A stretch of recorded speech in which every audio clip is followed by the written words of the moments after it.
এই গানটি আমি কমলেন্দ্র কাছে শিখেছিলাম। খুব ভালো একটা লোকগীতি। আমরা জীবনের যে 4টি ধাপ সেটা কিভাবে কাটাই ভগবানকে ভুলে থেকে, তারই উপর নির্মিত হয়েছে। গাইছি ও মন রসনা, ও মন রসনা রে রসনা,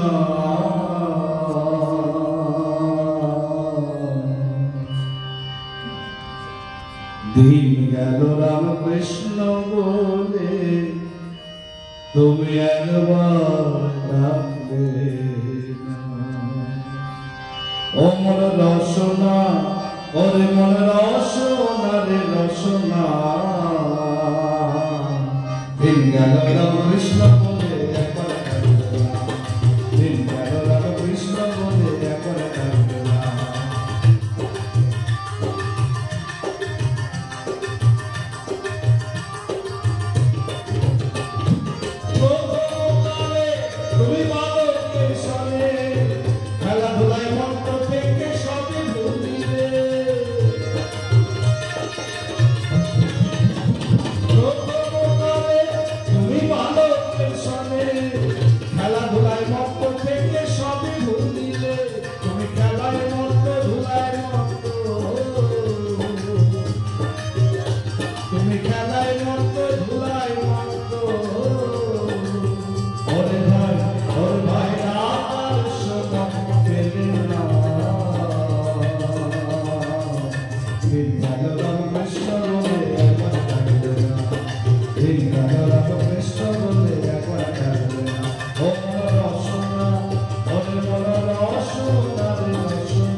এক লক্ষ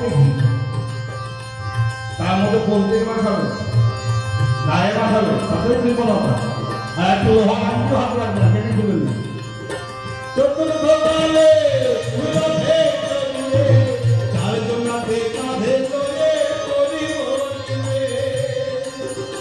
তোমায় শ্মশান ঘাটে নিয়ে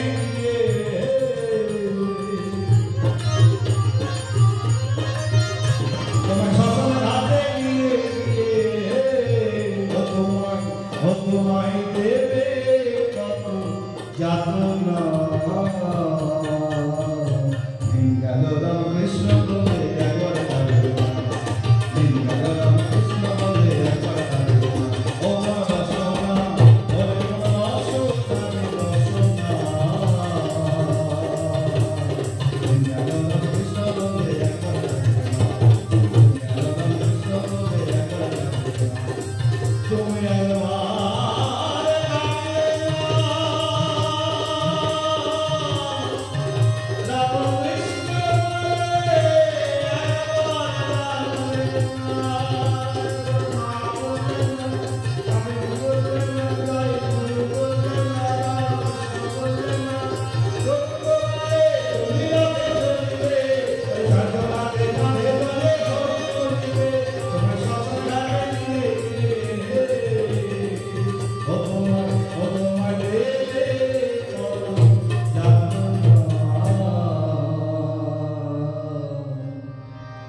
গানের পর্ব আপাতত এখানে শেষ হলো। এরপরে স্বর্গীয় অসীম ধর স্মারক বক্তৃতা প্রদান করবেন পূজনীয় স্বামী স্তবক প্রিয়ানন্দজি মহারাজ, অধ্যক্ষ, রামকৃষ্ণ মিশন আশ্রম, মনসাদ্বীপ। বক্তৃতার বিষয় রসে সিক্ত বসে শক্ত শ্রীরামকৃষ্ণ।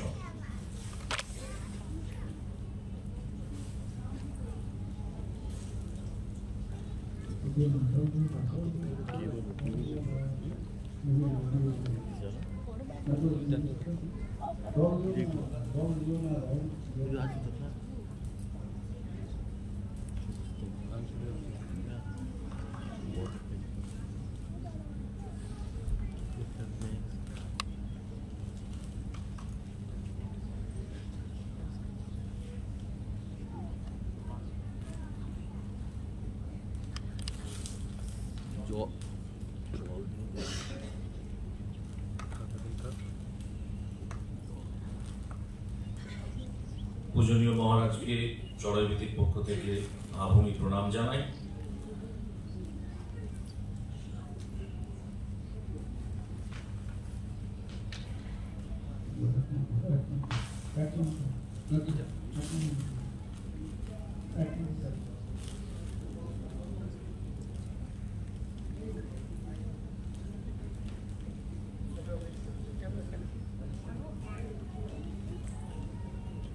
আজকে অসীম ধর স্মারক বক্তৃতা।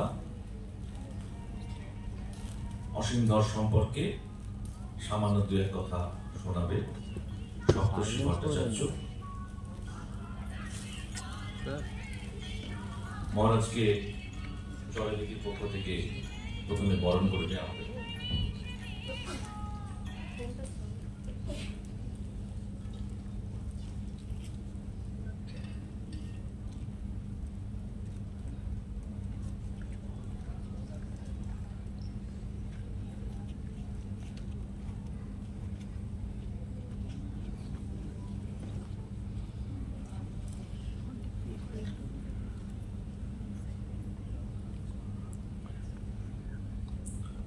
আমাদের সকলের হয়ে মহারাজের হাতে শ্রদ্ধার্ঘ্য তুলে দিচ্ছেন স্বর্গীয় অসীম ধরের সহধর্মিণী মিনতি ধর।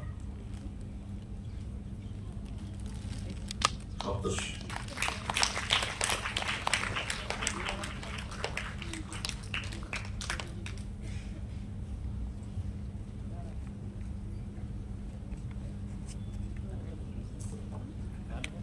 শ্রী অসীম কুমার ধর স্মরণে। মানিকতলা খালে পূর্ব পারে একবারও ঘর এক উঠোন। 1936 সালের 3রা মার্চ, বসন্তকাল। কলকাতার এক বিখ্যাত জমিদার বাড়ির বাজার সরকারের ঘর আলো করে হলো এক ফুটফুটে পুত্র সন্তানের আগমন। বড় ছেলেকে তার ঠাকুরদা ঠাকুরমার কাছে ওপার বাংলায় ঢাকায় রেখে রোজগার এবং সংসার করতে কলকাতায় এসেছেন বাবা এবং মা। সদ্যজাত পুত্রের নাম রাখা হলো অসীম। 2 দাদা দিদি এবং বাবা মায়ের আদরে বেড়ে উঠতে লাগলো তাদের আদরের টুকু। 5 বছর বয়সের মধ্যে সে আরো 2 ভাই পেয়ে আদর করার জন্য উৎফুল্ল হয়ে গেল। 8 ভাই 2 বোনের মধ্যে সেজপুত্র অসীম কোনোদিন ভাই বোনদের তার স্নেহ ভালোবাসা থেকে বঞ্চিত করেননি। সারা জীবন সাধ্যাতীত ভাবে তাদের পাশে থেকেছেন। তখন দ্বিতীয় বিশ্বযুদ্ধ শুরু হলো, রাজনৈতিক অস্থিরতা। পিতা শ্রী হরিভূষণ পরিবার নিয়ে ফিরে গেলেন ঢাকায়। যখন ফিরে এলেন তখন অসীমের বয়স 7 পেরিয়ে 8। ছেলে যোগ্য বিবেচিত হয়ে ভর্তি হলো ক্লাস 3-তে। প্রথম থেকেই অত্যন্ত মেধাবী ছাত্র বলে বিদ্যালয়ে আলাদা নজরে পড়েছিল সে। প্রাইমারি পাশ করে হাই স্কুল, সবসময় প্রথম 3 জনের মধ্যে থাকতো অসীম। একটি তথ্য দিলে হয়তো ব্যাপারটা অপ্রাসঙ্গিক হবে না। যখন অসীমের হাই স্কুলে পড়া চলছে তখন সেই সময় সেন্ট্রাল স্কুল থেকে প্রধান শিক্ষক মহাশয় বাড়ি এসে অসীম এবং তার ঠিক পরের ভাই অজয়কে আমন্ত্রণ জানিয়ে নিয়ে যান শুধু স্কুলের ভালো রেজাল্ট হবে বলে। নিরাশ করেননি অসীম। ইন্টারভিউয়ের পরীক্ষায় অত্যন্ত ভালো ফল করে ভর্তি হন প্রেসিডেন্সি কলেজে। চেয়েছিলেন ম্যাথমেটিক্স অনার্স নিয়ে বিএতে ভর্তি হতে, কিন্তু প্রেসিডেন্সিতে সেই সুযোগ নেই। তাই তিনি চলে এলেন স্কটিশ চার্চ কলেজে। পুরো স্কুল এবং কলেজ জীবন কেটেছে ভয়ঙ্কর অর্থকষ্টে, কিন্তু কোনো বাধাই টলাতে পারেনি তার স্থির লক্ষ্য থেকে। বই আর পড়াশোনা, এই দুটি পারে এই বিকট অভাব থেকে মুক্তি দিতে, আর এ তিনি বিলক্ষণ জানতেন। কলেজ পাশ করে কলকাতা বিশ্ববিদ্যালয় থেকে এমএ পাশ করলেন ফার্স্ট ক্লাস নিয়ে। যখন কলেজ পাশ করে বিশ্ববিদ্যালয়ে ভর্তি হবার স্বপ্ন চোখে, সেই সময় তার পিতা ডেকে বললেন, বাবা তুমি এবার চাকরি খোঁজো, আমি আর সংসার টানতে পারছি না। অদম্য জেদে এবং ইচ্ছা শক্তির উপর ভর করে তিনি এমএতে ভর্তি হলেন এবং বাবাকে সাহায্য করার জন্য কিছু টিউশন জোগাড় করলেন। বিশ্ববিদ্যালয়ে অধ্যয়নের সময় বন্ধুত্ব হলো শ্রী সুদর্শন দাস মহাশয়ের সাথে, যিনি নরেন্দ্রপুর রামকৃষ্ণ মিশন ছাত্রাবাসে থাকতেন। বন্ধুর সঙ্গে সেই শুরু হলো রামকৃষ্ণ মিশনে যাতায়াত।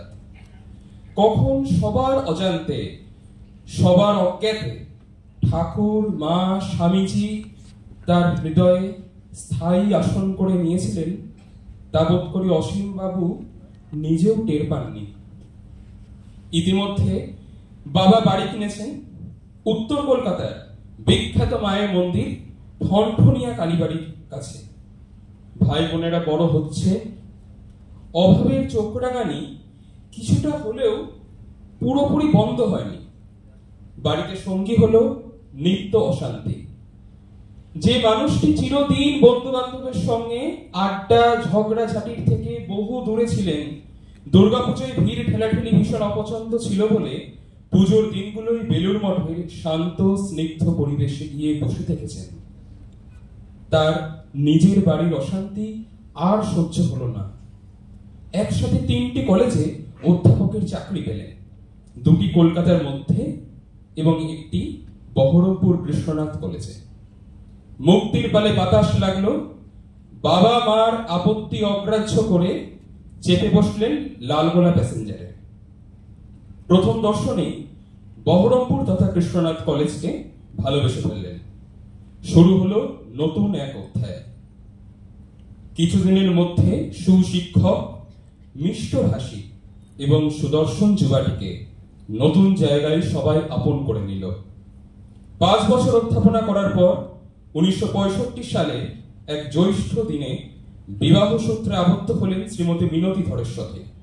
যোগ্য সহধর্মিণী মিনতি অত্যন্ত ধর্মপ্রাণা এবং পতিব্রতা। তার মামাতো দাদা ছিলেন বহরমপুরের সুবিখ্যাত কীর্তন শিল্পী শ্রী গোপাল দাস বাবাজি মহারাজ। তার তৎপরতায় তারই রাধা গোবিন্দ এবং মহাপ্রভুর মন্দিরের সামনে অসীম বাবুর বিবাহের 4 বছরের মধ্যে এক টুকরো জমি এবং ছোট্ট এক কামরার একটি স্থায়ী ঠিকানা করিয়ে নিলেন। এক কন্যা এবং সদ্যজাত পুত্রকে নিয়ে নতুন ঠিকানায় আরম্ভ হলো এক নতুন জীবন। অসীম বাবুর কলকাতা এবং বহরমপুরে মিলিয়েই 2 জায়গায় যে স্থায়ী ঠিকানা ছিল, অবিশ্বাস্যভাবে ঈশ্বরের করুণায় এই 2 জায়গায় ছিল মায়ের মন্দিরের কাছে। অতীব সুকণ্ঠের অধিকারী ছিলেন অসীম। তার ছোট্ট কন্যাটিকে নিয়ে গান গাইতেন। প্রভু তোমা লাগি আখি জাগে, বাকি তুই ঠিক বসে থাক, ঠিক বসে থাক, রামকৃষ্ণ নামের মাস্তুলে, ধাই যেন মোর সকল ভালোবাসা প্রভু তোমার পানে। সন্তানরা একটু একটু করে বড় হতে লাগলো। তাদের অভ্যস্ত করিয়েছিলেন প্রতি সন্ধ্যায় আদ্যাস্তব পাঠের, অভ্যাস করিয়েছিলেন সুস্থ সাহিত্য পাঠের, মহাপুরুষদের প্রতি শ্রদ্ধাবনত হওয়ার, নিজের দেশকে ভালোবাসার, গরিব দুঃখীর প্রতি সহানুভূতিশীল হওয়ার। অধ্যাপনা জীবনের মধ্যলগ্নে একজন ছাত্র শুনে প্রস্তাব দিল, স্বামী ভূতেশানন্দজি মহারাজ আসছেন, দীক্ষা দেবেন, আপনি কি দীক্ষা পেতে ইচ্ছুক? এই ডাক্তার বোধহয় অপেক্ষা ছিল। সস্ত্রীক দীক্ষা পেলেন স্বামী ভূতেশানন্দজির কাছে। প্রতিদিন জপে আন্নিকে কোনো ফাঁকি ছিল না হাজার কাজের মধ্যেও।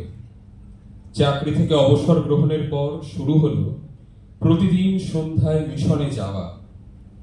দীর্ঘদিন মিশনের কলেজ পড়ুয়া ছেলেদের টিউশন দিয়েছেন বিনা দক্ষিণায়। এক সময় সমস্ত পড়াশোনা ছেড়ে দিয়ে পুরোপুরি রামকৃষ্ণগত প্রাণ হয়ে গেলেন। ভোর থেকে রাতে ঘুমোতে যাওয়া পর্যন্ত ঠাকুরের গান, কথামৃত পাঠ, মায়ের কথা, স্বামীজির কথা, বিভিন্ন স্তোত্র স্বকণ্ঠে পাঠ করতেন। নিয়মিত বহরমপুর লালদিঘি রামকৃষ্ণ মিশনে কথামৃত পাঠ করতেন। আর এই গুরু দায়িত্ব দিয়েছিলেন স্বয়ং অভি মহারাজ। শরীর যতদিন সঙ্গ দিয়েছে ততদিন মিশনে যাওয়া বন্ধ হয়নি। ধীরে ধীরে ভেঙে পড়তে লাগলো বাঁশের খাঁচা। 2016 সালের 11ই ডিসেম্বর সকাল 11:55 সব মায়া কাটিয়ে রামকৃষ্ণ লোকে শ্রী শ্রী ঠাকুর মায়ের চরণে আশ্রয় পেলেন শ্রী অসীম কুমার ধর। আগের দিন সন্ধ্যায় কন্যা দাঁড়িয়ে পিতার শিয়রে। অজানা আতঙ্কে কাঁপছে সবার হৃদয়ে। হাতে স্যালাইনের বোতল, নির্জীব ভাবে পড়ে আছেন সদা হাস্যময় মানুষটি। হঠাৎ হাত দুটো উঠল। অবাক বিস্ময়ে কন্যা দেখছে যেন কাউকে বলছেন, কোলে নাও। মাথার কাছে মা শারদার ছবি। সারাক্ষণ জয় মা বলা মানুষটি বোধহয় মার কোল থেকেই কোলে উঠে পড়লেন 10ই ডিসেম্বরের সন্ধ্যায়। মেয়ে বুঝল পিতার চলে যাওয়াটা শুধু সময়ের অপেক্ষা। রেখে গেলেন স্ত্রী, পুত্র, পুত্রবধূ, প্রাণের চেয়ে প্রিয় পৌত্র, অগণিত গুণমুগ্ধ ছাত্রছাত্রী এবং রামকৃষ্ণ পরিবারের অসংখ্য ভক্তবৃন্দকে নমস্কার।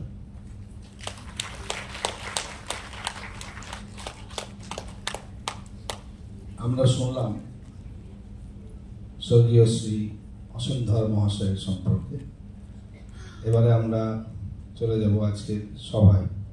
অসীম ধর স্মারক বক্তৃতা প্রদান করবেন পরম পূজনীয় শ্রীমৎ স্বামী স্তবপ্রিয়ানন্দজি, যিনি আমাদের ডাকে বারবার সাড়া দিয়ে আসেন এবং আমাদেরকে ভক্তিরসে আপ্লুত করেন।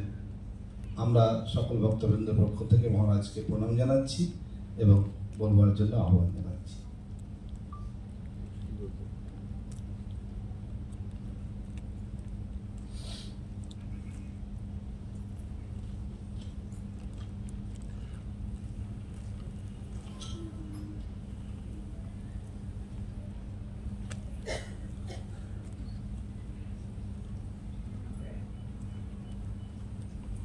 ओम सर्वधर्म स्थापकस्त्वं सर्वधर्म स्वरूपकः आचार्याणां महाचार्यो रामकृष्णाय ते नमः। ओम यथाग्निर्दाहिका शक्ति रामकृष्णे स्थितार्या सर्वविद्या स्वरूपान्तां शारदां प्रणमाम्यहम्। ओम परतत्त्वे सदा लीनो रामकृष्ण समागमया यो धर्म स्थापनरतो वीरेशं तं नमाम्यहम्।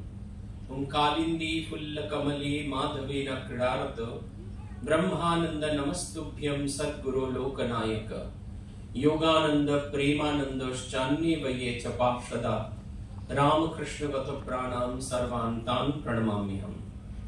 श्री श्री ठाकुर श्री श्री मां स्वामी जी महाराज एवं स्वामी अखंडानंद जी महाराज के আমার ভক্তি বিনম্র প্রণাম এবং সম্পূর্ণ আজকে মঞ্চে উপস্থিত আজকে সভায় উপস্থিত শ্রী রামকৃষ্ণ শ্রী শারদা এবং স্বামী বিবেকানন্দের যারা অনুরাগী এবং অনুরাগিনী সকলকে আমার আন্তরিক শ্রদ্ধা ও নমস্কার।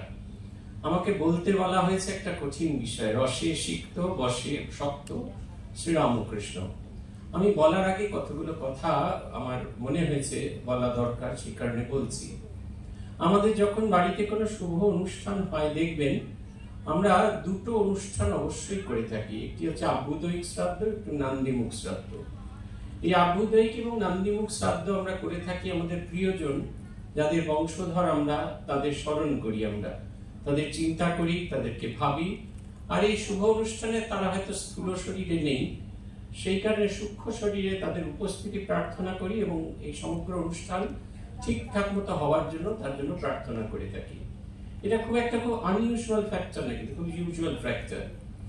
আমাদের কয়েক বছর আগে একটা খুব বিখ্যাত ছবি হয়েছিল, বাংলা ছবি। আমি ছবিটি দেখিনি, আমার বন্ধুরা তার কিছু ডায়ালগ ক্লিপিংস পাঠিয়েছিল। এটা কতটা যুক্তিসঙ্গত সেটা জানার জন্য সেখানে বলা হয়েছিল গোত্রের কোনো প্রয়োজন নেই। গোত্রের কোনো প্রয়োজন এটা নেই, এটা বলাটা ঠিক নয়। ধর্ম সেটা ভাবনার চিন্তাটা আমাদের বদল হওয়া দরকার। ধর্ম মানে হচ্ছে যে আমাকে ধরে থাকে, আমাকে মানুষ হিসেবে আমার পায়ের তলার মাটিটাকে যে শক্ত করে রাখে। তাহলে যে হিন্দু বৌদ্ধ খ্রিস্টান এগুলো বলছি, যে ধর্ম মতে আমি বিশ্বাস করি, আমাদের একটা বেসিক মিস্টেক হয়ে থাকে। আমরা রিলিজিয়াস বিলিফকে রিলিজিয়ন বলে অভিহিত করি, ধর্ম বিশ্বাসকে ধর্মের সঙ্গে তুলনা করে ফেলি। গোত্রের আমাদের ভীষণভাবে প্রয়োজন আছে। কেন গোত্রের প্রয়োজন আছে? প্রত্যেক গোত্রের একজন ঋষি আছেন, এটা মনে করায় আমি কোন ঋষির বংশধর। প্রবরমালা কারা? প্রবরমালা হচ্ছে সেই বংশে যারা উল্লেখযোগ্য ঋষি ছিলেন, তাদের কথা বলা হয়। আমাদের প্রত্যেকের জানা দরকার আমাদের প্রত্যেকের গোত্র কি এবং গোত্রের প্রবর কি। কেন জানা দরকার? কারণ তাতে আমরা নিজেদেরকে নতুন করে তৈরি করতে পারি, তাদেরকে আমরা রিপ্রেজেন্ট করছি। শ্রী রবীন্দ্রনাথের গান আছে না, কখনো বিপথে যদি ভ্রমিতে চাহিয়ে যদি অমনীয় মুখ হেরি সরবেশে হয় সারা। যখন আমরা জানতে পারি যে আমি অমুকের বংশধর, তখন কিছু খারাপ কিছু করবার আগে 100 বার ভাবি। এই কারণে গোত্রের প্রয়োজন আছে।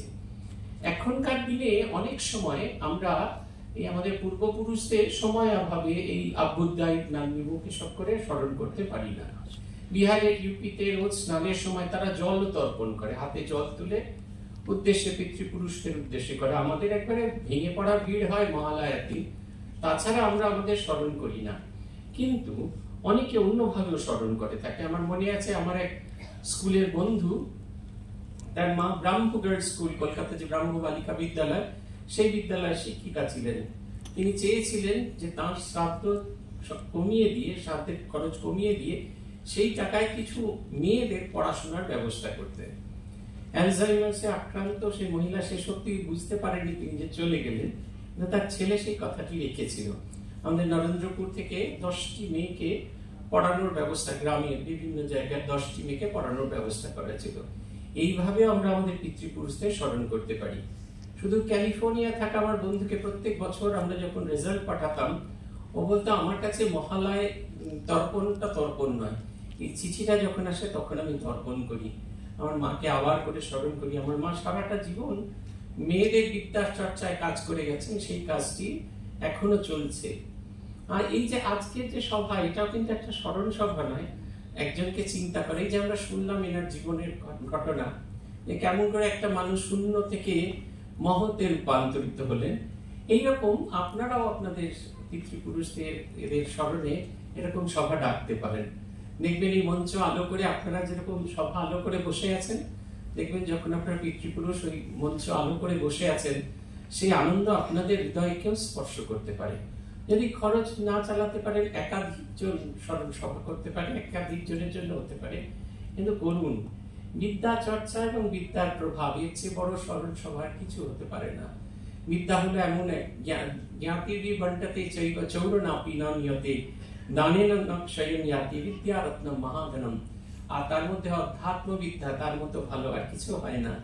তাই এরকম সভা হওয়া উচিত যেখানে আমরা ভগবানের কথা বলি।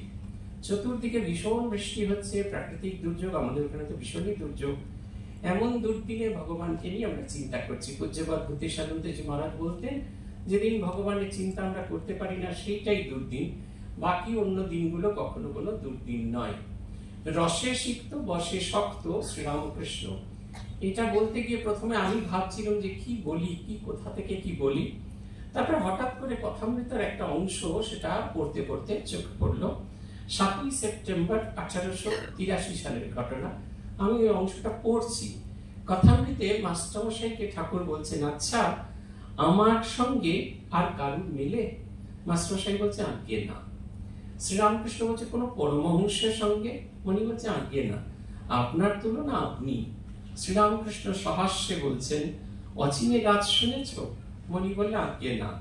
শ্রীরামকৃষ্ণ বললে সে একরকম গাছ আছে, তাকে কেউ দেখে কেউ চিনতে পারে না। মনি বলে আজ্ঞে, আপনাকেও চিনবার জন্য, আপনাকে যে যত বুঝবে সে ততই উন্নত হবে। মনি চুপ করিয়া রহিয়ে ভাবিতেছেন, ঠাকুর সূর্যোদয়, সূর্য আর অচিনের গাছ, এইসব কথা যা বললেন, এরই নাম কি অবতার? এরই নাম নরলীলা? ঠাকুর কি অবতার? তাই পার্শ্বদের দেখবার জন্য ব্যাকুল হয়ে কুঠির ছাদে দাঁড়িয়ে ডাকতেন, ওরে তোরা কে কোথায় আছিস, আয়। শ্রীরামকৃষ্ণ নিজের সম্পর্কে বলছেন, তিনি অচিনে গাছ, যাকে চেনা যায় না। আমরা যেভাবেই দেখবার চেষ্টা করি না কেন, যেভাবেই মনে হয় হাতের মুঠোর মধ্যে এসে গেছে শ্রীরামকৃষ্ণ। এখন যেমন আমাদের এই মোবাইল ফোনের স্ক্রিন সেভার হয়ে গেছে শ্রীরামকৃষ্ণ, কিন্তু সাংসারিক জগতে ঢুকতে গেলে স্ক্রিন সেভারে শ্রীরামকৃষ্ণ টুক করে হাঁটাতে হয়, না হলে কিন্তু হোয়াটসঅ্যাপ, ফেসবুক কোনো কিছুতে আপনি ঢুকতে পারবেন না। শ্রীরামকৃষ্ণ কি ওই রকম আমাদের মনে হচ্ছে ওই রকম ভাবে হাতের মুঠোর মধ্যে ফেলেছি? তা কিন্তু নয়। তাকে সত্যি সত্যি চেনা যায় না, তবু আমি তাকে জানবার চেষ্টা করছি কেন? মাস্টারমশাই ভারী সুন্দর উত্তর বলছেন যে আপনাকে যে যত বুঝবে সে ততই উন্নত হবে। আমাদের এই যে চর্চা, আমাদের এই যে পড়াশোনা, সবকিছুর মূলে কিন্তু একটি কথা, আত্মোন্নতি, নিজের ভেতরের উৎকর্ষ বিকাশ সাধন। আমরা যা কিছু পড়ছি, যা কিছু করছি, নাহলে আপনারা তো বেশ ভালো ছিলেন। আজকে বিকেলবেলা সন্ধ্যেটা এরকম ঝড় বাদলের দিনে আসার কি দরকার ছিল? একটু চপ টপ ভেজে খেতেন, তারপরে অগন্তি সিরিয়াল, ইডিয়েটের মতো কিছু সিরিয়াল হতে থাকে, সেগুলো দেখতে থাকবেন। কার কাছে কই মনের কথা, হেনা মেনা তেনা এক্সওয়াইজেড রাশি রাশি আছে, রাশি রাশি আছে। নেই কেন এসছেন? তার কারণ হচ্ছে আমরা অনুভব করেছি আমাদের নিজের ব্যক্তি জীবনের মানোন্নয়নের প্রয়োজন। আমরা লোকশিক্ষা পরিষদে যখন ছিলাম, লোকশিক্ষা পরিষদের একটা ক্যাচ লাইন ছিল, লোকশিক্ষা পরিষদ কি কাজ করে। উনি বলেছিলেন সেটা আছে, ব্যক্তি জীবনের মানোন্নয়ন তথা সমাজ জীবনের উন্নয়ন। মানুষের ব্যক্তি জীবন যত বাড়তে ভালো হবে, যত উন্নত হবে, আপনা আপনি আপনার চারিপাশটা বদলাতে থাকবে, জগৎকে দেখার দৃষ্টিভঙ্গিটা আপনার বদলে যাবে। শ্রীরামকৃষ্ণ চর্চার মূল কথা শ্রীরামকৃষ্ণময় জীবন হওয়া। শ্রীরামকৃষ্ণের যে তীব্র ত্যাগ, বৈরাগ্য, গভীর যে অনুরাগ, ভালোবাসা, এগুলো যে ছিল, এগুলো কোনোটাই আমাদের নেই। শ্রীরামকৃষ্ণ দুভাবে সাধন করে দেখিয়েছেন। এক, গুরু ছাড়া সে সময় কি তীব্র পরিমাণ অনুরাগের প্রয়োজন হয় সেটা তিনি তার জীবন দিয়ে দেখিয়ে দিয়েছেন। আমাদের ওই ভালোবাসা নেই। একদিন জোরজার করে যে গঙ্গার ঘাটে গিয়ে মুখ ঘষতে পারি, কিন্তু নুন ছাল উঠে যাওয়ার ভয়ে আমরা ক্রিম মেখে ঘষবো। আবার গুরু নির্দিষ্ট পথে যে সাধন ভজন, গুরুর চিন্তা করা, গুরু ঠিক যেভাবে বলেছেন, বেশিরভাগ মানুষের আপনাদের দেখবেন যে সাধন প্রণালী বলে একটা বই আছে না, ওই বইটার উপর লেখা আছে অপর কাহাকেও দেখাইবে না। আমরা এত সিরিয়াস, আমরা নিজেরাও দেখি না, কাউকে দেখাইও না। অন্যকে তো দেখাই না, নিজেরাও দেখি না, বহু সময় হারিয়ে যায়। আমরা ভুলে যাই গুরু যে একটা অমূল্য উপহার আমাদের হাতে তুলে দিলেন, সেইটার মান রক্ষা, সেটাকে ধরে রাখার কথাটাই ভুলে যাই।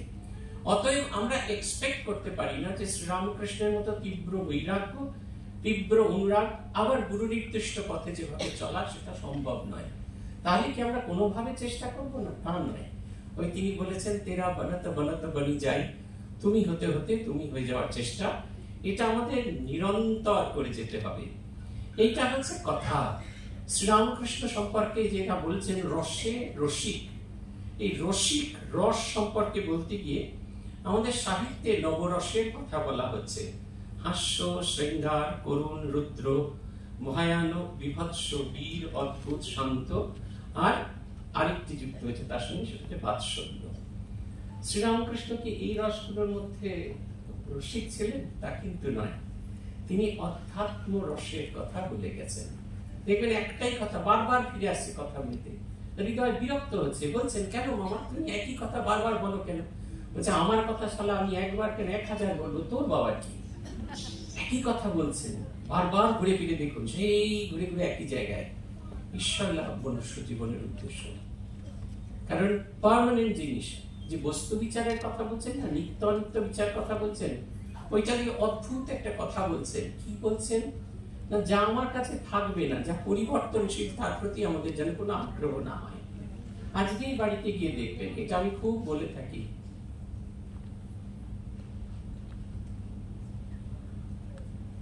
হ্যাঁ, দুজনে মিলে কথা বললে অসুবিধা হবে। হ্যাঁ, আমি একা বলি, নাহলে আপনি বলবেন, আমি বলবো। হ্যাঁ, তাই হচ্ছে এই আপনার বাড়িতে গিয়ে আজকে যদি ওয়ার্ড্রপটা ভালো করে খুলে দেখেন, তাহলে দেখবেন ওয়ার্ড্রপে এমন বহু জামা কাপড় আছে যেটা পাওয়ার জন্য, যেটা কেনার জন্য আমরা কত রকমের কায়দা করেছি, কিন্তু বহু জামা কাপড় আছে যেগুলো আর এখন আমার দ্বারা পরা হয় না, পরলেও আমার ভালো দেখায় না।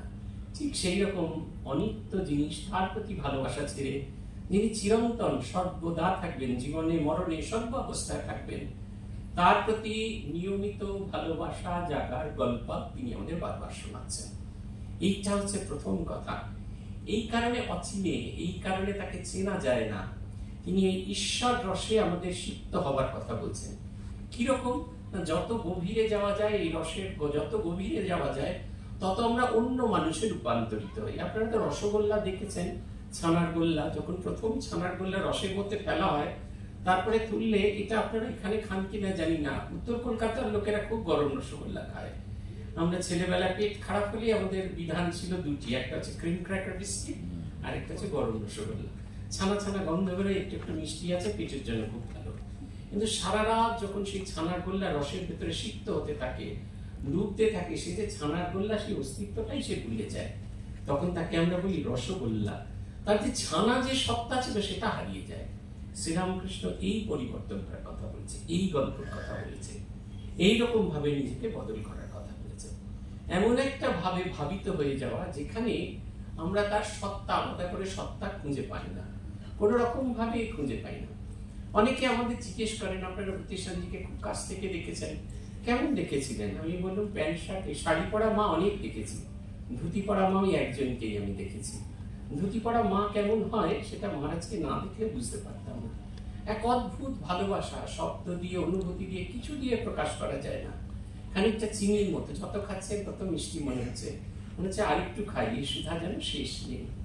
শ্রীরামকৃষ্ণ এই আমাদের জীবনে একটা নতুন ভাব এনে দিয়েছিলেন। এই বিষয় রসের রসিক নন তিনি, আধ্যাত্মিক রসের রসিক, ভগবত রসের রসিক। আমাদের জীবনে ভীষণ রকমের সমস্যা দেখা দিত, সে যে তার যে ভাবের যে রস, সেটা তার সমস্ত জীবন ধরে তিনি দেখিয়ে গেছেন। যদি আমরা তার গোটা জীবনটাকে পর্যালোচনা করি, সবটা না করলেও কিছু কিছু যদি করি, বালক গদাধর দেখুন, তিনি পাঠশালায় গিয়েছেন পড়াশোনা করতে। আমাদের কি বাবা মারা রোজ জিজ্ঞেস করেন কি ধূপটা একটু সরিয়ে দিতে হবে, ধূপ আছে? এই আমরা যারা পড়াশোনা করে থাকি, বাবা মারা সবসময় খোঁজ খবর করেন কি লেখাপড়া শিখেছি, এর বাবা মা কিন্তু খোঁজ খবরই করছেন না কি করছেন। আর ছেলেও এক অদ্ভুত কাণ্ড করছে। তেলে মূল সব যারা আছে নিচু জাতির ছেলেপুলে, তাদের নিয়ে একসঙ্গে করে তাদের নিয়ে একটা যাত্রা দল তৈরি করেছে। তারা দিনের রাত্রিবেলা যাত্রা দেখে আর বাড়ি ফিরে এসে পুনরাভিনয় করে। কিন্তু আদতে যাত্রা দল তৈরি করেনি, আদতে প্রত্যেকের মনের ভেতরে সেই ক্যারেক্টার গুলো ঢুকিয়ে ঢুকিয়ে ঢুকিয়ে ঢুকিয়ে সেই যুধিষ্ঠির সত্যবাদিতা, ভীমের যে কার্য, শ্রীকৃষ্ণের যে প্রেম, সেইগুলোকে একটু একটু একটু করে তাদের ভেতরে ইনজেক্ট করছেন। ওইখানেই শেষ নয়, পাঠশালায় গিয়ে গুরু মশাই জিজ্ঞেস করছেন, হ্যাঁ রে তুই নাকি খুব ভালো যাত্রা করিস, অপেক্ষা করছিলেন এটারই, অভিনয় করা শুরু হয়ে গেল, নাচছেন, গাইছেন, হরকলা করছেন, কমিক করছেন, লোকে দেখে হেসে খিলখিল করছে। ছাত্র মাস্টারমশাইদের এই সমস্যা শুনে চতুর্দিকে লাহাবাড়ির বাড়ির লোকজন এসে হাজির। প্রথম দিন যাত্রা হয়ে গেল, দ্বিতীয় দিন যাত্রা হলো, তৃতীয় দিন গদাধর আসে না। মানুষজন শুধু গদাধরের কথা ভাবছেন, গদাধরকে চিন্তা করছেন যে মানুষ সংসারী জীবন, সংসার নিয়ে মেতে আছে, তাকে কিরকম ভাবে একটু একটু একটু করে ঈশ্বরীয় প্রসঙ্গ করছেন। গ্রামের মেয়েরা, বাল্য বিধবারা, তাদের বড় কষ্ট। আপনারা যারা প্রথম প্রতিশ্রুতি করেছেন আশাপূর্ণা দেবী, নিশ্চিত ভাবে জানেন ওখানকার লেখা আছে মেয়েদের কি কষ্ট, সেই সময়কার মেয়েদের কষ্ট। তাদের জীবনের একটা সৌন্দর্যের জন্য তারা ঝগড়া করতেন। জীবনটা এত একবারে কালারলেস যে ঝগড়াটা ছিল তাদের জীবনে একটা কালার আনার জন্য, একটা বর্ণময় আনার জন্য। তার এক খুঁত দেখতেন, তার খুঁত দেখতেন। সেই সব বিধবা মায়েদের সামনে গিয়ে তিনি নেচে নেচে যাত্রা অভিনয় করে দেখাচ্ছেন, পুনরাভিনয় করে দেখাচ্ছেন। কেন করছেন? যে এই যে নানা জিনিসপত্র সংসারে যে কুটিলতা নিয়ে তারা মেতে আছে, তার থেকে তাদের মুক্তির উত্তরণের পথ। এক অদ্ভুত রসে সকলকে শিক্ষা দান করছেন তিনি। তার অদ্ভুত সব সাধনা, এই ঈশ্বর ভিন্ন সব মিথ্যা গেছেন হৃদয়। যখন তিনি দক্ষিণেশ্বরে এসেছেন, দক্ষিণেশ্বরে তিনি সাধন ভজন করছেন, হৃদয়রাম বুঝতে পারলেন মামা একটা কিছু করছে, এটা গোলমেলে কাণ্ড কিছু করছে। কি কাণ্ড সেটা ধরতে পারছেন না। একদিন গিয়ে অবাক হয়ে দেখলেন পৈতে খুলে ফেলেছেন, কাপড় জামা খুলে ফেলেছেন, গভীর ধ্যানে মগ্ন। প্রথম দিন হৃদয় ঢিল ছুঁড়েছিলেন, তারপরে দেখলেন ঢিল ছুঁড়ে হলো না, মামাকে ধরে বেঁধেই তুলে নিয়ে এলেন। মামাকে বলছেন তুমি কি পাগল হলে, পৈতে খুলেছো, কাপড় খুলেছো? বলছে নিরুপাধিক হওয়ার জন্য। আমি যে ব্রাহ্মণ, এই সমাজের বর্ণশ্রেষ্ঠ, এই কোনো বন্ধনই আমার থাকবে না। লজ্জা, ঘৃণা, ভয়, যে বন্ধ নষ্ট পাশ, এই পাশ থেকে মুক্ত হতে যাই। কেমন করে ভগবানকে ডাকতে হয়? আমরা তো ভাবি ভগবানকে ডাকবার জন্য আমাদের অন্যরকম দরকার।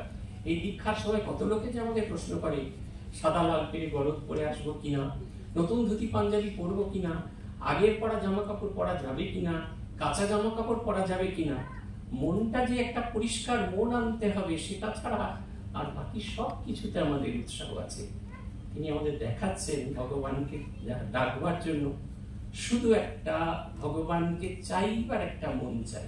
সে গান আছে না, প্রথমত আমি তোমাকে চাই, দ্বিতীয়ত আমি তোমাকে চাই, তৃতীয়ত আমি তোমাকে চাই, শেষ পর্যন্ত তোমাকে চাই।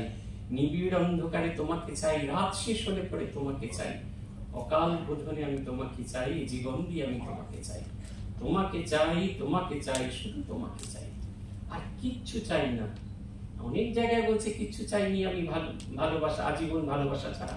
এটাও বলছেন না, শুধু তোমাকে চাই আর কিচ্ছু চাই না। ওয়ান পয়েন্টেডনেস, শ্রীরামকৃষ্ণ এই রসে আমাদের বারবার করে সিদ্ধ করছেন। প্রত্যেকের জীবনে পূর্ণতা এনে দিয়েছেন। মাস্টার মশাই, 3টি স্কুলের তিনি হেডমাস্টার। তিনি কিছুতেই জীবনের যেন কোনো একটা অর্থ খুঁজে পাচ্ছেন না। জীবনটা যেন ভীষণ রকমের অর্থহীন হয়ে যাচ্ছে। বেঁচে থাকার কোনো মানে তিনি খুঁজে পাচ্ছেন না। অবশেষে 1800, তিনি শুনেছেন ঠাকুরের কথা, 1881 সালে ব্রাহ্মণে তা নগেন্দ্রনাথ গুপ্তের কাছে। কিন্তু শ্রীরামকৃষ্ণের সঙ্গে দেখা হলো অদ্ভুত ভাবে। 1882 সালের ফেব্রুয়ারি মাসে একদিন সন্ধ্যেবেলা বাড়িতে ঝগড়াঝাটি করে স্ত্রী পুত্র সকলকে নিয়ে বরানগরে তার জামাই বাবু ঈশানচন্দ্র কবিরাজের বাড়িতে চলে গেলেন। পরের দিন থেকে শুরু হলো একটা নতুন খোঁজ। কি খোঁজ? একটা মরবার জায়গা খুঁজতে চলেছেন। জীবন সম্পর্কে সমস্ত আশা হারিয়ে ফেলেছেন, তিনি মরবেন বলে খুঁজছেন। এ বাগান খুঁজছেন, ও বাগান খুঁজছেন। তার বন্ধু, তার ভাগনা সিদ্ধেশ্বর মজুমদার, তাকে নিয়ে তিনি খুঁজছেন। এ বাগান দেখছেন, কোনো বাগানই পছন্দ হচ্ছে না, ঠিক মরবার মতো বাগান খুঁজে পাওয়া যাচ্ছে না। সিদ্ধেশ্বর মজুমদার তাকে নিয়ে গেলেন রাসমণির বাগান দেখানোর জন্য। রাসমণির বাগান দেখলেন, ভারী পছন্দ ছিল। গাছগুলো যেরকম সরেস, আর তাতে যদি ঝুলে না মরতে পারি, মা গঙ্গা আছে, পড়লে এবারে শেষ। তখন সিদ্ধেশ্বর বললেন, এখানে পরমহংস মশাই আছে, দেখবেন?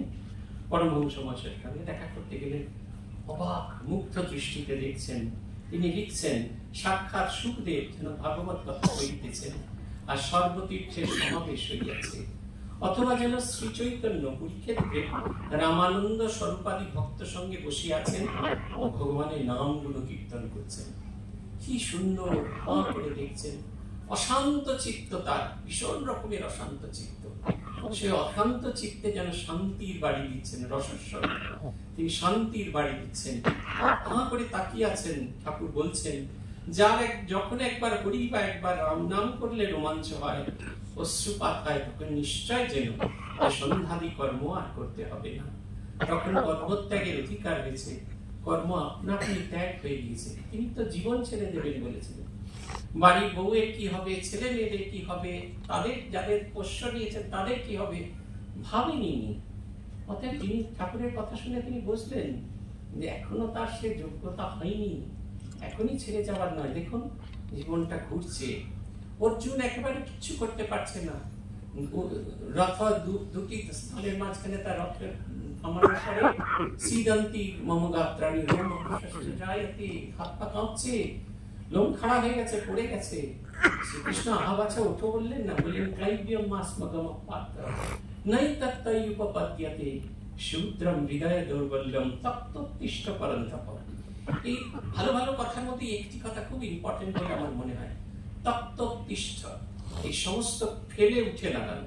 এই যে আমরা যে উঠে দাঁড়াই, দেখবেন আপনারা যখন চেয়ার থেকে উঠে দাঁড়াবেন, যারা খুব অল্প বয়সী তারা তীর করে লাফিয়ে উঠবে, যারা একটু বেশি বয়সী তারা একটা ধাপ উঠবে, যারা আরো বেশি বয়সী দুটো ধাপ দিয়ে এরকম করে সাপোর্ট দিয়ে উঠবে। শ্রীকৃষ্ণ বলছেন, উঠে দাঁড়াও, সবকিছু ফেলে উঠে দাঁড়াও। তুমি উঠবার সময় যদি তোমার সাপোর্ট না থাকে, মুখ থুবড়ে পড়ে দাঁড়াও, তো উঠে দাঁড়াও। এই অবস্থার পরিবর্তন। বাছা বাছা করলেন না, বাছা বললেন না, তিনি বললেন উঠে দাঁড়াও, তুমি এখনো মরবার যোগ্য হওনি। ভাগ্যিস বিষাদ হয়েছিল অর্জুনের, তাই তো আমরা শ্রীকৃষ্ণের এই গীতা শুনতে পেলাম। ভাগ্যিস মাস্টারমশাই মরবার ইচ্ছা হয়েছিল, তাই না আমরা এত ভালো জিনিস শুনতে পেলাম। পরবর্তীকালে শ্রীরামকৃষ্ণকে তিনি মুগ্ধ হয়ে দেখেছেন, বারবার দেখেছেন, বারবার দেখছেন। কথামৃত যখন অ্যারেঞ্জ করছেন, তখন দেখবেন প্রথম অধ্যায়ে কেমন তিনি শ্রীরামকৃষ্ণকে দেখেছিলেন কয়েকটা শ্লোকের মধ্যে বলেছেন। এটা কিন্তু আর কোথাও নেই কথামৃতে, শুধু প্রথম অংশে প্রথম পরিচ্ছেদে 4টি দর্শনে আছে।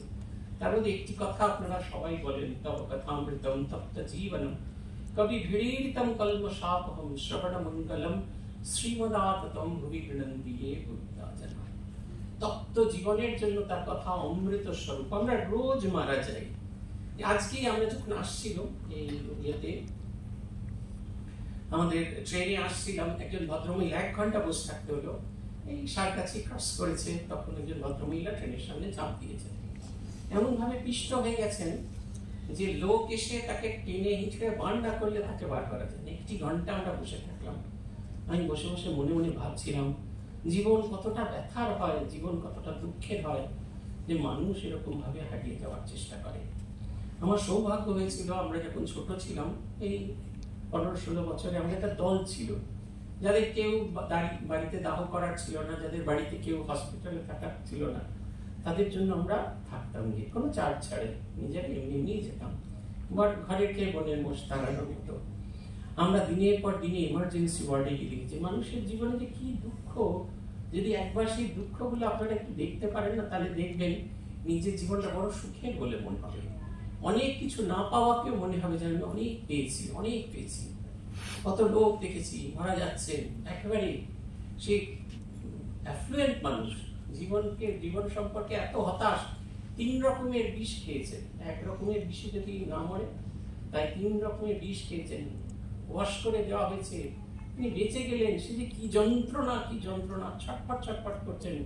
মোটা মোটা হাতে ওই যে গজ দিয়ে সেই ব্যান্ডেজ মতো করে দুটো হাত দুটো পা বেঁধে রাখাচ্ছে, ছেড়ে ফেলছে। এত যন্ত্রণা, এত যন্ত্রণা, একবারে জ্বলছে ভেতরটা। তার বাঁচবারও এতটুকু ইচ্ছা নেই, অথচ তিনি মরতেও পারছেন না। ঠাকুর এইটি মাস্টারমশাইকে প্রথম দেখালেন।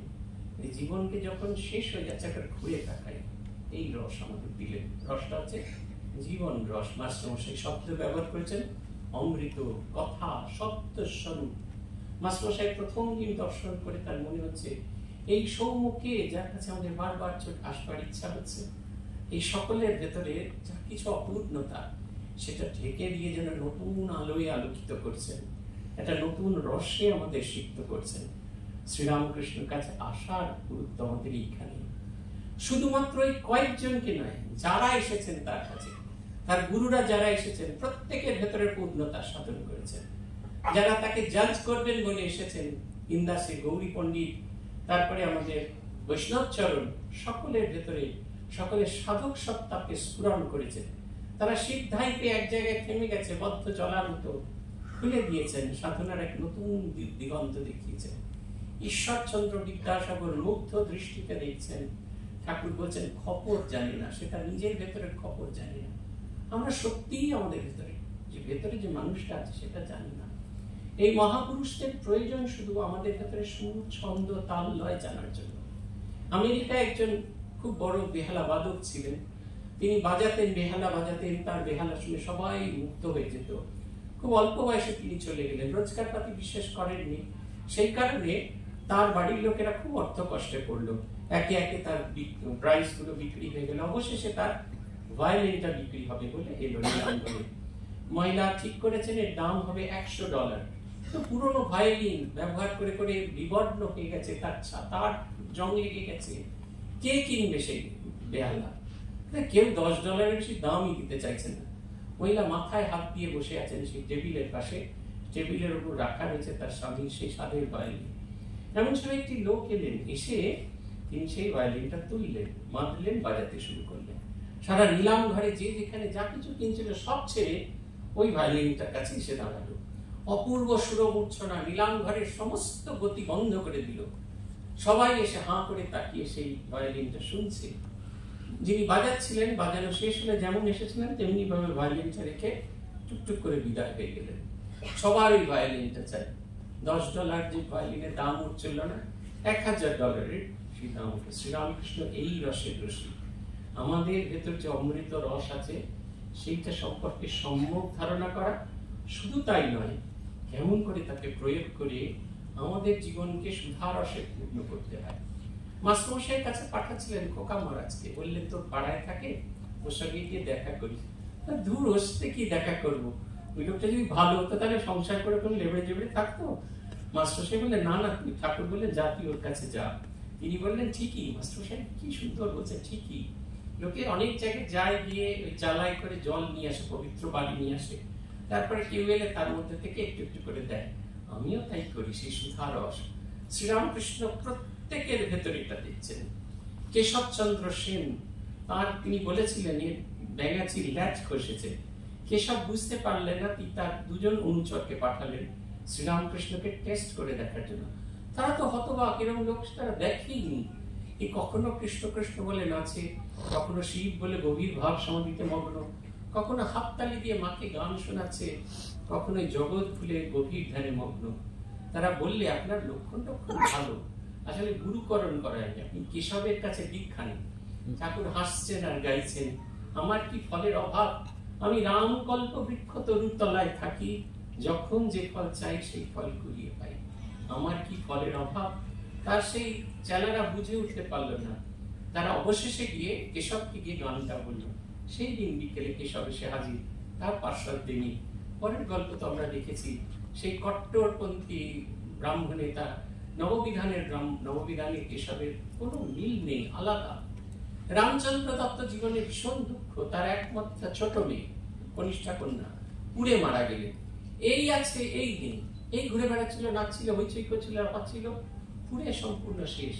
যিনি কখনো ধর্ম মানতেন না, যদিও বৈষ্ণব, কিন্তু কারণটা খুঁজে পাচ্ছেন না।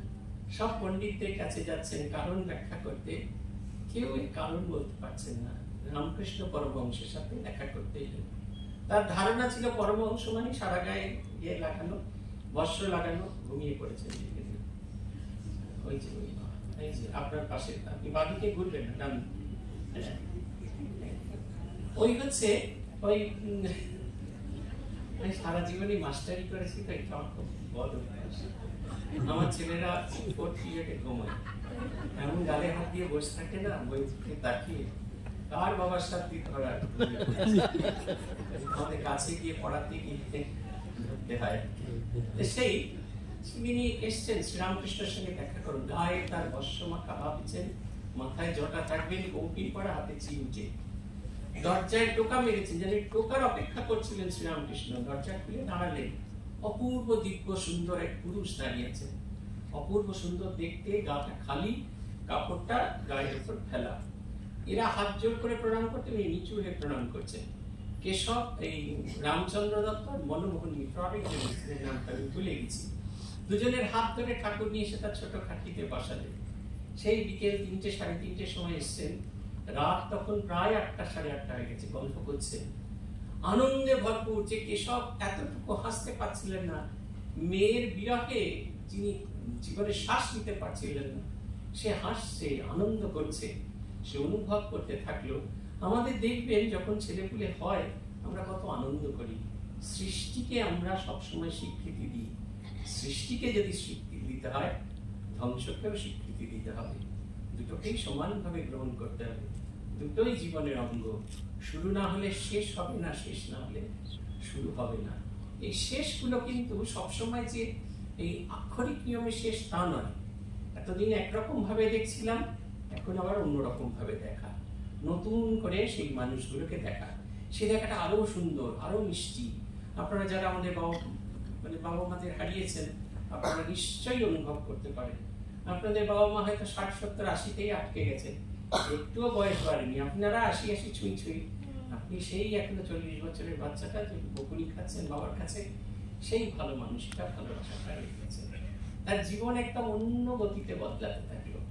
গিরিশচন্দ্র ঘোষ চৈতন্য লীলা নাটক লিখেছেন, শ্রীরামকৃষ্ণ গেছেন দেখতে।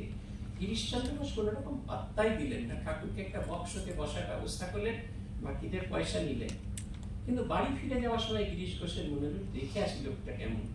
গিয়ে দেখলেন লোকটা বসে আছে, তন্ময় হয়ে দেখছে। একটা পাংখাওয়ালা ঠিক করে দিলেন, সে পাখায় হাওয়া করতে থাকলো। গিরিশ ঘোষ বাড়ি ফিরে এলো। ঠাকুর তো একদম ভূয়সী প্রশংসা করছেন, বলছেন আসল নকল এক দেখলাম। গিরিশকে দেখেননি, চেনেননি, সারাদিন দক্ষিণেশ্বরে গিরিশ গিরিশ করে যাচ্ছে। আর ওদিকে গিরিশের ভেতরে একটা অদ্ভুত শ্রীরামকৃষ্ণের প্রতি আকর্ষণ, সেই কম হয়ে বসে থাকা মানুষটার কথা তিনি ভাবছেন। ঠাকুর গিয়েছেন পশুপতি বসুর বাড়িতে, বাগবাজার স্ট্রিটের উপরে অনেক তৈলচিত্র আছে, দেবদেবীদের, সেই সব দেখে হাঁটতে হাঁটতে, কালকেই আমি আসছিলাম, তখন মনে করছিলাম, হেঁটে হেঁটে তিনি আসছেন। আস্তে আস্তে বলরাম বসুর, এই গিরিশ বসুর যে অংশটা আছে, ওই অংশে ঠাকুরের সঙ্গে দেখা হয়েছিল। যেখানে মূর্তিটা আছে তার পেছনে যে বারান্দা, ওইখানে গিরিশ ঘোষ বসেছিলেন, পায়ের উপর পা দিয়ে একটা বেঞ্চির উপর বসেছিলেন। ঠাকুরের সঙ্গী সে দেখালো ওই গিরিশ ঘোষ। ঠাকুর হাত জোর করে প্রণাম করে, উনি এমনি করে প্রণাম করে ছেড়ে দিলেন। ঠাকুর এগিয়ে যাচ্ছেন বলরাম মন্দিরে, গিরিশ ঘোষ তাকিয়ে দেখছেন। অপূর্ব সেই, মনে হচ্ছেন কি এক অদ্ভুত আকর্ষণ তাকে টানছে। তিনি এসে উপস্থিত হলেন বলরাম বসুর বাড়িতে। পরিচয় করে দেওয়া হলো, সেই যে চৈতন্য লীলা দেখতে গেছিলেন, ইনি হলেন তার রচয়িতা। ঠাকুর বললেন বড় আনন্দ পেলাম। গিরিশ বলছে, ঠাকুর মশাই আমাকে আপনি চেনেন? যেখানে দাঁড়াই এমন পাপিষ্ঠ, 7 হাত মাটি তার অপবিত্র হয়ে যায়। ঠাকুর গাইছেন, আমি দুর্গা দুর্গা দুর্গা বলে মা যদি মরি, তবে আখেরে দিনে নাতারও কেমনে জানা যাবে গো শঙ্করী। হতবাক বিস্ময় গিরিশ দেখছেন, প্রথম কেউ একজন মানুষ যে এত ভালোবাসার কথা বলছে, এত স্নেহ দিচ্ছেন। সবাই যেখানে তার সমালোচনা করে, সবাই গিরিশ ঘোষ মানে বেশ্যাসক্ত, সুরাসক্ত বলে তাকে বর্ণনা করে, একটা মানুষ তার সঙ্গে এরকম ভাবে কথা বলছেন, তার ভীষণ আকর্ষণ হতে থাকলো। তিনি খোঁজ খবর লাগাতে লাগলেন, ঠাকুর কোথায় কোথায় কবে কবে কোন কোনখানে আসে। শুনলেন রাম দত্তের বাড়িতে আসবেন। সারাদিন ধরে তিনি ভাবছেন তিনি যাবেন, কিন্তু একবারে টনটনে আছে তো, অহংকার আছে তো, সেইটা ভেঙে আর কিছুতেই যেতে পারছেন না। সারা দিনটা কেটে গেল, বিকেলে স্টার থিয়েটারে চলে গেলেন, সেখান থেকেও তিনি ফেরত চলে এলেন। রামদত্ত, মনমোহন মিত্র বাড়ির সামনে দাঁড়িয়ে আছেন, অতিথিরা যখন আসছে তাদের ভেতরে ঢোকাচ্ছে, আর বাড়ির ভেতরে কীর্তন হচ্ছে, শ্রীরামকৃষ্ণ সেই কীর্তনে নাচছেন, গাইছেন। গিরিশ এসে উপস্থিত, গিরিশকে ভেতরে নিয়ে যাওয়া হলো। গিরিশ অবাক বিস্ময় সেই দেখছেন, যাদের হরি বলতে নয়ন ঝরে তারা তারা ভাই এসেছে রে, গান হচ্ছে, আর শ্রীরামকৃষ্ণ গভীর ভাব সমাধিতে নাচছেন আর গাইছেন। মুখের মধ্যে দিয়ে সে আনন্দ বিভা প্রকাশিত হচ্ছে, আনন্দে আনন্দ মগ্ন হয়ে আছেন, সবাই অবাক বিস্ময় রাখিয়ে আছে। গিরিশের মনে হচ্ছে ঠাকুর যদি একবার আমার কাছে আসতেন, আমি তাহলে টুক করে তাকে প্রণাম করতাম, আর তারপরে তিনি আবার যাবত। তা তো উপায় নেই, ঠাকুর তো নাচছেন। হঠাৎ করে দেখলেন ঠাকুর তার সামনে এসে দাঁড়ালেন, তিনি টুক করে প্রণাম করলেন, যেন কিছুই হয়নি, ঠাকুর আবার ঢুকে গেলেন। এই আছে না, কতবারও ভেবেছিল আপন ভুলিয়া তোমার চরণে দিব হৃদয় খুলিয়া, কেহ দেখিবে না মোর গোপন প্রণয়, কেহ বুঝিবে না মোর অশ্রু পরিচয়, আপনি যবে আসি শুধাই আসি, কেমনে প্রকাশি বলো কত ভালোবাসি, কতবারও ভেবেছিল আপন ভুলিয়া। শ্রীরামকৃষ্ণ তার কাছে এলেন, সুধারসে পূর্ণ করলেন। পরিণত বয়সে গিরিশ বলছেন, তিনি আমাকে বদল করেছিলেন শাসন করে নয়, ভালোবাসা দিয়ে, শুধু ভালোবাসা দিয়ে। জগৎ সংসারে এরকম একজন মানুষ, এই হলেন রসে সিক্ত, যিনি নিজে সিক্ত, অন্যদের সিক্ত করতে পারেন। উপনিষদে বলা আছে তিনি রসস্বরূপ। আমরা তখন ছোট, ফার্স্ট ইয়ারে কি সেকেন্ড ইয়ারে পড়ি, ভূতেশানজিকে দেখে খুব ভালো লাগে, কি সুন্দর কথা বলতেন, এত সুন্দর কথা, মনে তো প্রাণ মন জুড়িয়ে যায়। আমরা বোকার মতো এসে দাঁড়িয়ে থাকতাম, মহারাজ হাঁটতেন আর সেই জালের বাইরে দাঁড়িয়ে থাকতাম। মহারাজ জিজ্ঞেস করতেন, এই ছেলেগুলো দাঁড়িয়ে থাকে কি জন্য? এই তোমরা কি দেখো গো? সামান্য কথা, মনে তো যেন কি অপূর্ব কথা, একবারে ভরপুর হয়ে গেছে। একদিন মহারাজকে বেপরোয়া প্রশ্ন আমাদের করা অভ্যাস ছিল, জিজ্ঞেস করলাম, খুব রসিক। বললেন, হ্যাঁ, ঈশ্বর রসস্বরূপ, আমি তাকে চিন্তা করি তাই আমি রসিক, তুমিও চিন্তা করো তখন তুমিও রসিক হবে। এ বোঝার মতো বয়স তখন আমার ছিল না, কিন্তু যত দিন যাচ্ছে, যত সময় যাচ্ছে, যত সময় পেরোচ্ছে, তত মনে হচ্ছে তাকে চিন্তা করলে বোধহয় এরকম রসিক হওয়া যায়, তাকে চিন্তা করলে, তাকে ভাবলে আরো বেশি রসিক হবে। তার সমস্ত জীবনে যেন আনন্দের প্রকাশ, আর সামান্যতম বিরস রতন নেই। মা বলছেন না, কখনো তাকে এরকম মন খারাপ করে দেখেনি, মন খারাপ করে থাকতে দেখেনি। অদ্ভুত তার চেহারা, অদ্ভুত তার সেই সমস্ত কিছু। শ্রীরামকৃষ্ণের প্রেম, মানে ভালোবাসায়, সব ভালোবাসা আসক্ত হয়ে পড়ছেন। নরেনকে বলছেন, আমি তো তোর সঙ্গে কথা বলি না, তাহলে তুই আসিস কেন? বলছেন, আমার ভালো লাগে তাই আমি আসি। এর মধ্যে আর কোনো কিছু নেই, কিন্তু অহেতুক ভালোবাসা। তিনি ভালোবেসেছেন, তার ভালোবাসা দিয়ে একেবারে ভরিয়ে দিয়েছেন। আপনারাই দেখুন, ভাববেন যে কল্পনা করে থাকেন বেলুড় মঠে যাবেন, গিয়ে ঠাকুরকে প্রণাম করবেন, বাজেটের সময় আছে 5 মিনিট, তারপরে আবার ঘুরে ওইদিকে গিয়ে দাঁড়িয়ে একবার প্রণাম করবেন 2 মিনিট, তারপরে ঘুরিয়ে পাশে প্রণাম করবেন 2 মিনিট, সামনে ঠিক করে প্রণাম করে গিয়েই থেকে গিয়ে কুপন নিতে হবে, প্রসাদের কুপন। তারপরে হ্যালো করতে করতে যাওয়া, প্রেসিডেন্ট মহারাজকে প্রণাম করেই খিচুড়ি প্রসাদ খেয়ে ওপাশ দিয়ে বেরিয়ে যাওয়া। এই আমাদের বাজেট দেওয়া আছে সময়, সব বাজেট গোলমাল হয়ে যায়। অদ্ভুত সেই 16 ইঞ্চি হাসি, অপূর্ব সেই হাসি, হাঁ করে তাকিয়ে দেখতে থাকি, পাখি পড়ার মতো বলতে থাকে গার্ডরা, এগিয়ে যান, এগিয়ে যান, এগিয়ে যান। আমরা মাঝখান থেকে বাঁদিকে, বাঁদিক থেকে গ্রিলের ধারে, গ্রিল থেকে আবার গ্রিলে, গ্রিল থেকে আবার কাঁচে, এইভাবে হাঁ করে তাকিয়ে দেখছি, ঘুরে ঘুরে তাকিয়ে দেখছি, দেখার যেন শেষ হচ্ছে না। কি অপূর্ব সে হাসি, সে হাসি যেন কখনো শেষ হয় না। তার হাসি যেন আমার মনের ভেতরে আনন্দের সঞ্চার করছে, আমি একটু একটু একটু একটু করে আনন্দে ভরপুর হয়ে যাচ্ছি।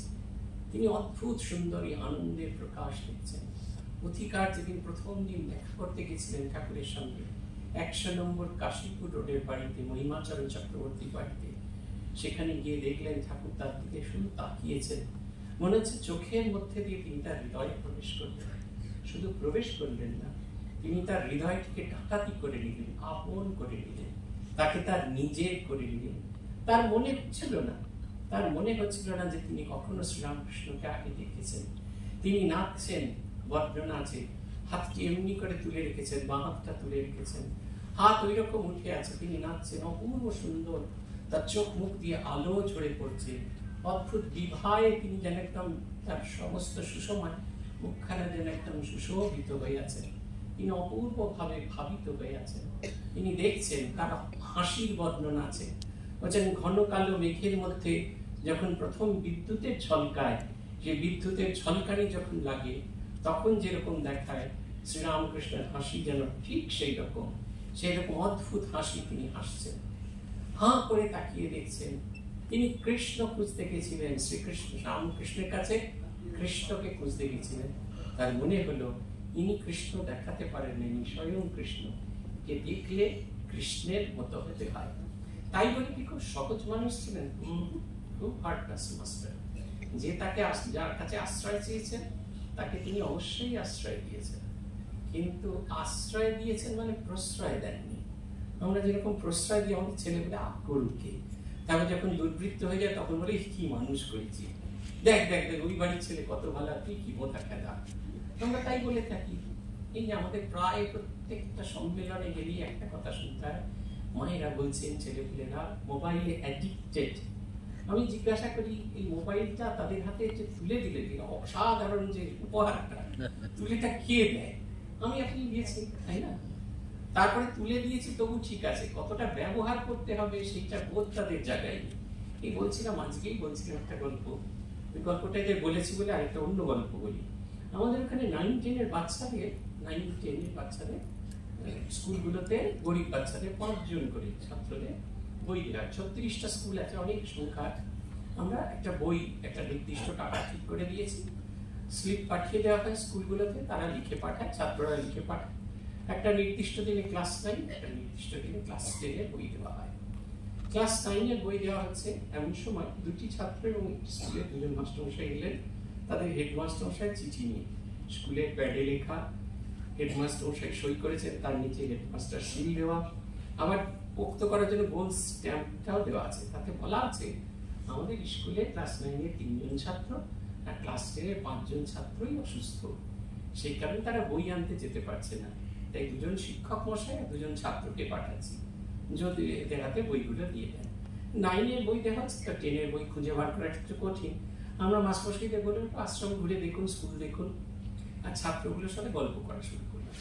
আমি জিজ্ঞেস করলাম কৌতূহল বশত, মানে কোন রকম সন্দেহ না করে জিজ্ঞেস করলাম, সবাই অসুস্থ? বললো না স্যার, সবাই স্কুলে ক্লাস করছে। হেড স্যার বললেন আবার 4-8 টাকা খরচ করে যাবি, তার চেয়ে আমি প্যাডে লিখে দিচ্ছি তোরা অসুস্থ, মাস্টারমশাই যাবে, তোরা যাবি, নিয়ে চলে আসবি। অন্যদের কথা ছেড়েই দিন, প্রধান শিক্ষক। এই ছাত্রকে কখনো তিনি বলতে পারবেন সদা সত্য কথা বলিল? শ্রীরামকৃষ্ণ তার জীবন দিয়ে দেখাচ্ছেন সত্য কথা কলির তপস্যা। তার সহযোগী যারা এসেছেন তাদের কাউকে ছাড়েননি। মাস্টারমশাই একটু অন্যরকমের কথা বলছেন ওই নরেন্দ্র রকম বলছে তুমি ওদের মধ্যে তো বয়সে বলো, তুমি কেন এরকম করছো? গান গাইতে বলেছেন, মাস্টারমশাই গাইছে না, বলছে ওরখান খালি স্কুলে গিয়ে দাঁত বেরোয়, এখানে কিছু রাখাল কি যাচ্ছে তাই ভাষায় বলছেন। লাট্টু ঘুমিয়ে পড়েছেন, বলছে ওরে যা ধ্যান করছেন, বলছে ওরে যা ধ্যান করছিলি সে তো ওখানে নবদখানায় রুটি মাখবার আটা মাখবার লোক খুঁজে পাচ্ছে না, তুই এখানে ধ্যান করছিস। কোন রকম ছাড়াছাড়ি নেই, কোন রকম ছাড়াছাড়ি। যাদের তিনি আশ্রয় দিয়েছেন তাদের প্রত্যেককে তৈরি করেছেন, প্রত্যেককে ভেঙে চুড়ে তছনছ করে দিয়েছেন। নরেন্দ্রের কোনো কথাই শুনছে না। নরেন্দ্রকে যিনি তিনি এত ভালোবাসতেন, সেই নরেন্দ্র যখন সমাধি সুখ চাইছেন তাকে বলছেন ছি ছি ছি, আমি ভেবেছিলাম তুই একটা বিরাট বড় বটবৃক্ষ হবি, তোর গাছের তলায় এসে কত লোক শান্তি পাবে, আশ্রয় পাবে, তুই কিনা নিজের মুক্তি খুঁজছিস। দেখুন চিৎকার করছেন। নরেন্দ্র তাতেও সোজা হওয়ার মানুষ নয়, পাওহারি বাবার কাছে গেছেন যোগ শিক্ষা করবেন বলে। শ্রীরামকৃষ্ণ দাঁড়িয়ে আছেন, ছেলে বড় হয়ে গেছে আর কিছু বলা যায় না, চোখ দিয়ে অঝরে জল পড়ছে তার। তখন তিনি বুঝলেন যে না, এটি তার হবে। প্রত্যেককে বাবুরাম মহারাজ গোলমাল করেছেন, সেই মিশনারিদের বিরুদ্ধে মিশনারি প্রচার করছিল, সেখানে হরি বল হরি বল হরি বল করে দিলেন। ঠাকুর তাকে দর্শন দিয়ে বলছিল আমারই কথা বলছিল, এত সহজে ছাড়ার পাত্র নয়, প্রত্যেককে সোজা করে দিয়েছেন। রুটি বিনোদিনী থেকে বিবেকানন্দ, সবাইকে নতুন ভাবে বদলে দিয়েছেন। আশ্রিত বৎসরে, যে বসে বসে শক্ত, তিনি যাকে আশ্রয় দিয়েছেন তাকে কখনোই ফেলে দেননি। কি করে তার জীবন গঠন হবে, কি করে তার জীবনের অন্য রকম ভাব আসবে, শুধুমাত্র এদের নয়। মা ঠাকুরুনকে দেখুন না কিরকম বলছেন, কিছু বলবে। মা ঠাকুরুনকে বলছেন যে শিক্ষা দিচ্ছেন কেমন করে সকলের সাথে ব্যবহার করবে, কিভাবে লোক ব্যবহার করবে, প্রতিটি কথা তাকে শেখাচ্ছেন। মা তো তার ডিভাইন কনসার্ট, শ্রীরামকৃষ্ণের ইচ্ছা মূর্তি। ঠাকুর কি জানতেন না যাকে পুজো করছেন, যাকে অভিষিক্ত করছেন, সংঘের সংঘ জননী রূপে যাকে উদ্ঘোষণ করছেন, যা পূজা করছেন, যার প্রায় নিজের সাধনার ফল দিচ্ছেন, উনি কি জানতেন না? কিন্তু কিরকম ভাবে একবারে পলিশ করছেন, বারবার পরীক্ষা নিচ্ছেন, বারবার জানতে চাইছেন, বারবার দেখার চেষ্টা করছেন। রাম দত্তের, আমাদের বলরাম বাবুর স্ত্রী, তিনি অসুস্থ। মাকে বলছেন, মা বলছেন কি করে যাব, নেই, পালকি নেই। বলছে আমার রামের সংসার ভেসে যাচ্ছে, তুমি পায়ে হেঁটে যাও। কি দারুণ দেখুন, প্রত্যেককে কোনো জায়গায় ছাড়া নেই, প্রত্যেককে বিকশিত পূর্ণতার ভাবে প্রাপ্ত করছেন। বলছেন সাধক হবে কিন্তু জাতসাবে উদাহরণ দিচ্ছেন, সে ফোঁস তোলবার অধিকার দিচ্ছেন। বলছেন কেউ যেন আমার ভক্ত হয়েছি বলে আমাকে যেন মাটি দিয়ে মারিয়ে না দিয়ে যায়। আবার ভক্ত বলে সবকিছুকে নিঃসন্দেহে বিশ্বাস করে নেওয়ার কথা বলছেন না। দেখুন একই জিনিস দুজনকে দুভাবে বলছে। যোগী মহারাজ দেখে আনেননি, ফাটা করা নিয়ে এসছেন। বলছে আরে ও তো ব্যবসা করতে এসেছিল, তোর মতো ধর্ম করতে আসেনি, দেখে নিবি না, যেখানে ভাও আছে সেখানেও নিতে পারবি। আর আমাদের নিরঞ্জনানন্দজি গুরু নিন্দা হচ্ছিল বলে নৌকাটাকে এমনি এমনি করে দোল দিতে শুরু করলেন। বলে সে তো দুজন করছিল, বাকি নৌকার মানুষজনদেরকে তুই মারতে দিবি কেন? এই দুটোরই দেখুন প্রকাশ। ম্যানে প্যান হওয়া যাবে না, আবার এট দ্য সেম টাইম আমাদের রাগের প্রকাশ এটাও যেন না থাকে, সামান্যতম কোনো প্রকাশ নেই। তিনি আমাদের পারাপারির কাণ্ডারি, তিনি আমাদের রসিয়েছেন, আমাদের আশ্রয় দিয়েছেন, আমাদের তৈরি করে দিয়েছেন। তিনি ছাড়াও যে আমরা চলতে পারি তার সমস্ত জীবন দিয়ে এটা আছে। ছেলেবেলায় যখন তিনি দক্ষিণেশ্বরে আসবেন, তার আগেকার ঘটনা, তিনি তার বালক শিষ্যদের বলছেন, বালক বন্ধুদের বলছেন, তোমরা ভগবানের নাম করো না কেন, ভগবানের চিন্তা করো না কেন, সারাদিন হো হো হো হো করে বেরিয়ে বেড়াও। চিনু শাখারি বলছেন, বুঝেছি গদাধর, তুমি এই কক্ষপথ থেকে বেরিয়ে যাবে, তাই আমাদের একটা অবলম্বন খুঁজে দেওয়ার চেষ্টা করছো। বালকেরা বলছে আমাদের সব ভগবান দরকার নেই, ভগবানকে চিন্তা করলে যে আনন্দ সে তোমার সঙ্গেই পাই, ভগবানকে কেন চিন্তা করতে যাব? তিনি প্রতি মুহূর্তে তৈরি করছেন। সে যখন শেষ অসুখের সময় সবাইকে একটু একটু করে তৈরি করে দিচ্ছেন, যাতে তিনি চলে গেলে তারা অবলম্বন শূন্য না হয়ে দাঁড়ায়। শ্রীরামকৃষ্ণ পুঁথিতে একটি গল্প আছে যেটা দিয়ে শেষ করব। ঘড়ি এত দ্রুত যায়, অন্য সময় যখন করি তখন গল্প থাকে, আর দ্রুত গতিতে আজকে ঘড়ি ঘুরছে। একটা ভারী সুন্দর গল্প আছে যেটা দিয়ে শেষ করব। শ্রীরামকৃষ্ণদেব বলছেন, শ্রীরামকৃষ্ণদেব একটা গল্পের সঙ্গে বলছেন যে শ্রীরামকৃষ্ণদেব একটা মুক্তির নৌকো নিয়ে বেরিয়েছেন, একটা বড় নৌকো নিয়ে বেরিয়েছেন। সেই নৌকো এসে ঘাটে বেরিয়েছে।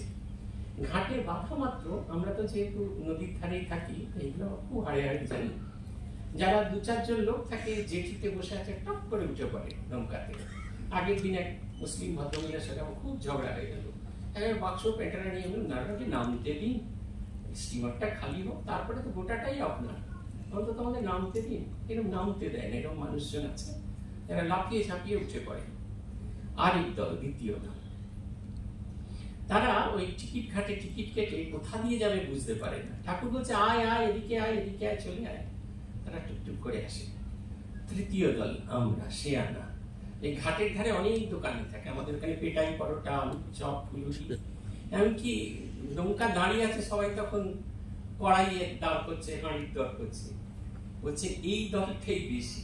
শ্রীরামকৃষ্ণদেব তখন কি করেন, আচ্ছা করে কোমর বসে, তারপরে এরকম ভাবে টপকে টপকে টপকে টপকে, অপূর্ব বর্ণনা আছে সেখানে, সেইভাবে তিনি যান।